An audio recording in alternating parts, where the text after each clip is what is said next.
I like positivity, enthusiasm, and I agree. And I said that before the recording, just mean that I like your voice, like the way that you write your content, because it's similar as you just said. It's funny, it's uplifting, it stands out. So I think one of the most important things is to actually find your voice on LinkedIn, because there is so much content out there. People always trying to find ways how to stand out, and especially now with AI, it's even harder to stand out with the voice. So how did you find your voice, and what would you advise to people to find their voice, to stand out and write like that? Thomas is one of my favorite questions to answer. I love talking about this a bit too much. So I remember the turning point for me. The turning point for me was one day I was writing my content. It was late at night. And then I was writing, I had designed something. It was a wedding invitation for my friend who was getting married. So I designed it. And I was like, okay, let me show some of the behind the scenes, some of the work I'm doing. I was like, let me show this design. But then I was wondering, okay, how do I position this design? How do I talk about it and all of that? So I wrote my post. And then for the first time, I asked my sister, hey, can you come read my post and tell me, do you think it's good? She read it and her statement was like, doesn't sound like you. Those were her words. Doesn't sound like you. Oh yeah. I'm like, what do you want from me? What do you want from me? Mm. And then I went back to the drawing board and then I was like, okay, so what sounds like me? Then she was like, add some sarcasm or add something funny. Sound like you, like the way we know you. That's what she told me. So I went back and I started, because I wrote it Mhm. with ChatGPT actually. I wouldn't even hide. I wrote it all with ChatGPT. So I took what ChatGPT gave me and I went over it again and I started adding my thoughts. And that's, if you ask me, how do I make content have my personality? My biggest advice is add your thoughts, add how you say things.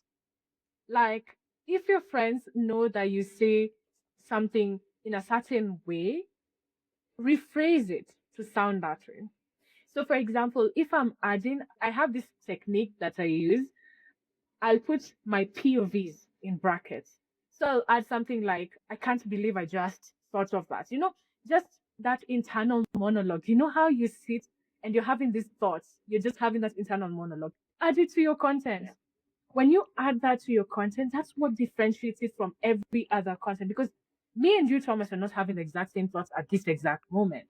You're thinking about something, I'm thinking about something else. So I always add my thoughts, like just whether it's a silly thought, whether it's an interesting thought, whether it's a quirky thought, I add it there. And I think with time, that's how my voice has evolved on LinkedIn and become very distinct. People don't need to see my name to know that's my post. They can tell because my post is an extension of who I am. I always, like, I'm sure right now when we're talking, you're like, yeah, she sounds just like she sounds in her post. That's exactly how it should be. Your post should become that reflection of who you are, or rather that extension of who you are. And it's really not that difficult. Once you start noticing the patterns, it becomes easier with time to just add a little bit of yourself, because there's something you said. AI is taking over. AI content is swarming the feed. And we can't really fight it. We can't really go and correct people, but we can do something different with our content. In fact, it gives us an advantage because now it becomes easier to stand out. It becomes so much easier to stand out. And AI will give you this, but you can add your personality. AI does not have Yep. your thoughts. It does not have your experience. It does not have your personality. And that's just the difference. Add your thoughts, add your POV, add your personality into it, and then it will become distinct from AI. And one more thing, add your experience, because there's this thing I've noticed. Any post that can be copy pasted by, like, let's say I write a post, and then Thomas can easily take it and just post it on his feed.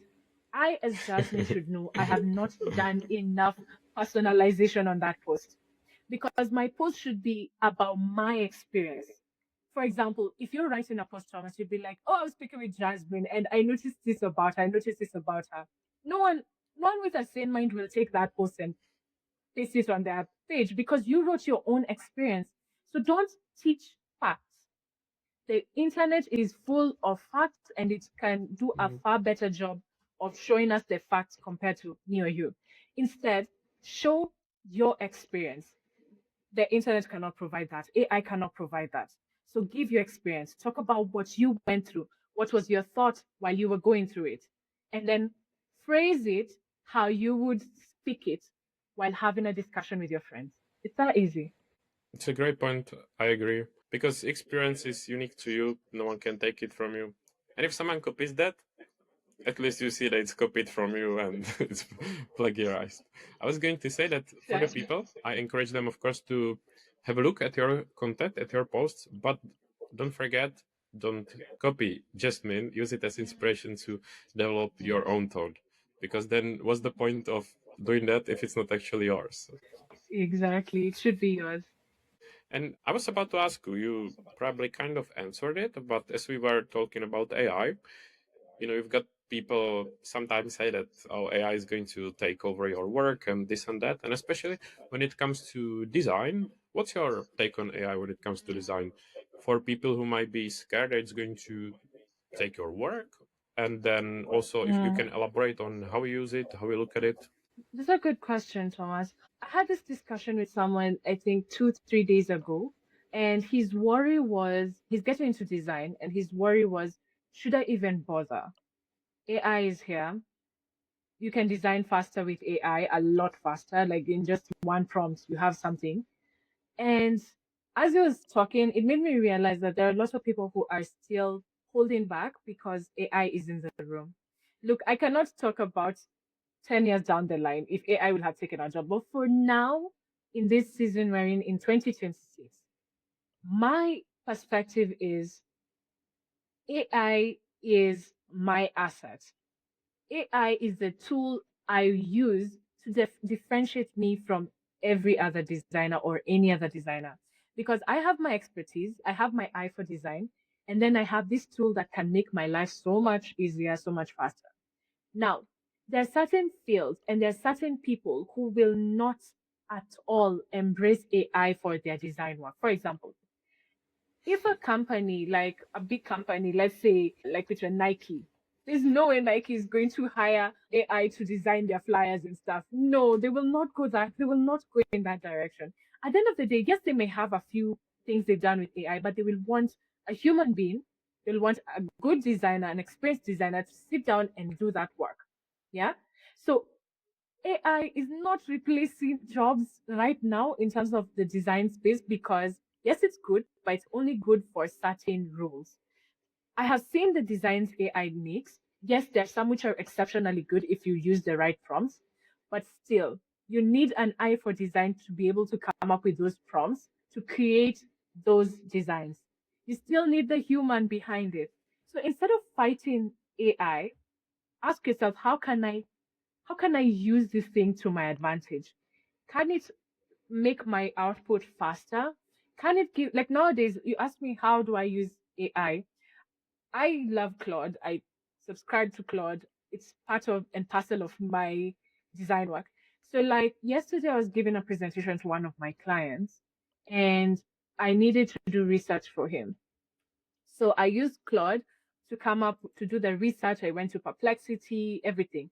But then I knew I didn't have the time to go on Canva and design from scratch. So what did I do? I went on Claude, told it create this presentation for me, and so that I could present it to my client. And it did such an excellent job because I used the right prompts as a designer. I have the eye of a designer. If I gave that work to a non-designer, I am sure it would probably not look anywhere as good as mine did. So that's why I'm saying it's really a matter of change your perspective, ask yourself a different set of questions. How do I use AI to simplify my work, to make my output faster, and to make myself credible? In fact, after I finished presenting to my client, he was so impressed, and I was like, funny you knew that I used AI for this thing. I was so impressed. And I was actually in my head, I was like, I should ask for a raise now. Like, he was Yeah, thoroughly yeah, impressed. yeah. Yeah, so Mhm. at the end of the day, if you decide to embrace AI for as long as we have the opportunity to keep doing what we're doing, I think it will just put you a couple of steps ahead of everyone else.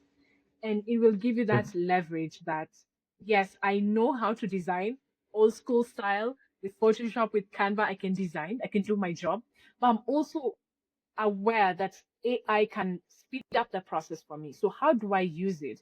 Either to give me inspiration or to cut down the work, to do the heavy lifting or some things that I'd rather not spend my whole day on, and then focus on things that actually only I can do.